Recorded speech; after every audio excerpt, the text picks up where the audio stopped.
So it's August, the close of August here, 2026 in the United States of America. I just got done with the work day. It's a Friday evening. You don't get too many of those, so it's always nice to take a second to appreciate it. The sun is out. We're driving home from work, and we might even get an hour or two before sunset to go outside and actually participate in something natural and see some nature after kind of sitting and rotting in the office for about 8 hours today.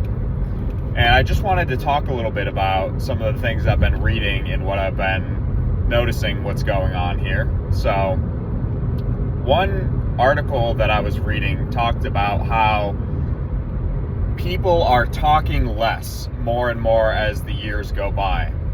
And during COVID, obviously with social distancing and isolation, that kind of had a big effect, and we could be rebounding a little bit, but in general, people have been saying less words to each other. We're communicating more via text and the internet, but it doesn't have the same effect as speaking to people in person, which is why I think it's a really good idea to encourage people to actually talk face to face and interact as human beings.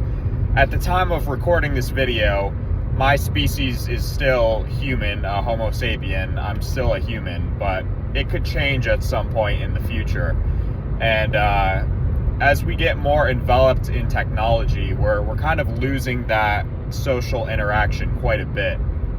So it's a really good idea to encourage other people and yourself be some kind of a leader in speaking to other humans, because there's actually quite a lot of value in saying words out loud, like I'm doing right now.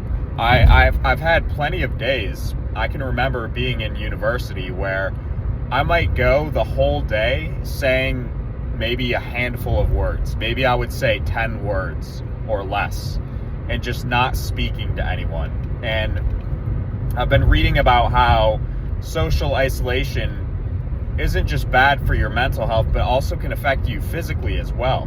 Relationships between humans are very important, and friendship can determine the quality of your entire life and even how long you'll live. So you'll often see how when people aren't able to be around other people as they get older, you know, obviously your loneliness can happen, but that can be really deadly and lethal. Humans really need each other, and we need to be talking to each other with words and language. That's how community is built, and that's how stories are told, and that's what humans do. So being able to speak to each other is really important. And with the rise of remote work and technological communications, social media, all of this stuff is kind of encouraging us to speak less. I've even been in workplaces where you could get in trouble for just chatting with your coworkers because you're supposed to just be sitting at your computer screen and not saying anything. I worked in a corporate office where it was like a library because no one was talking to each other, and you were really actively discouraged from doing so with your coworkers. So these things actually happen. It's a weird timeline to be living in right now, where so many of our systems and ways of doing things feel very anti-human. It feels like just void of having the human spirit, because humans aren't supposed to be robots. I'm not a defective computer. I'm a human, and I talk to people, and that's what you should do too. So things have been getting a little bit strange here in the US, and I'm sure in other places as well. I don't think this is an isolated incident, but I wanted to leave this here as sort of a portal, a snapshot in time of how things have been going in our country. We're still, at the time of recording this, pretending that artificial intelligence is gonna, take everything over, and, humans aren't going to be needed. But that logic has been, for years now, really floundering, and I think we're seeing a lot of the limits and capabilities of that technology. And unfortunately, regular people, everyday people, are bearing the price of that, because higher up executives and people in positions of power can just decide that you're redundant and not needed and take away your means of making a living, which is pretty crazy. And I hope that at some point in the future we'll reach some kind of ability for our society to limit that. And in fact, China just passed legislation that makes it illegal for employers to just replace humans with AI without cause, without any justification. So they have really accelerated ahead of us in labor laws, if they were not already, in worker protections. So here in the US, it's pretty embarrassing that some guy, whoever, can just decide that you're redundant, and then suddenly your entire life is upended and your means of survival are greatly diminished. I think that's a big part of why people are very hesitant to have children here, because there's just no guaranteed protections and no safety nets. And it's honestly quite embarrassing.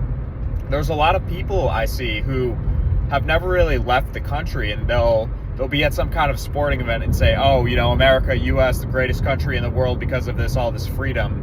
But if you actually get out there and explore and see different places, and even just listen to people from other countries telling their experience, you're going to get a different story.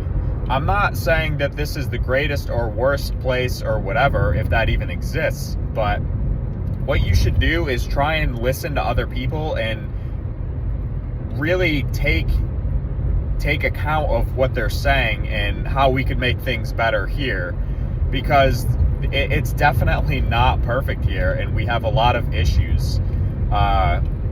So as we continue to work towards hopefully making things better, and looking forward to potentially having better days, there's a lot of work that still needs to be done. At the time of recording this, again, we're at the close of August 2026, and the world is essentially still controlled by octogenarians. I hope that young people and really everyone can help do their part to make things better for society and for people. You know, if we can get a handle on opioids, substance abuse, drugs, and just give people more natural, more time to actually enjoy in natural landscapes outside, less pressure on people. Financial pressures are huge, especially if you have kids to take care of. So hopefully we can make things better for everyday people. I'm hearing now that there's maybe a new Taylor Swift album or new music coming out, and that's supposed to be, I don't know, I guess that's supposed to be like exciting or something. But really, we should be focused on making things better for everyday people, in my opinion. I don't care how long has this been going on with this music. Is that supposed, and we're still acting as if sports and gambling, like, who cares at this point, man? You know, with all of the suffering and struggling that we have going on, I don't feel like those things should be focus for us. Now, I understand it can be a distraction to kind of take your mind off of things, but I think we could do a better job at making things better for more people. And that's what I hope to see in the future. So I guess that remains to be seen. I don't really know what it's going to look like in the future right now, but that's kind of the state of where we're at the time of me recording this. And I hope we can continue to work to make things better for a lot of people.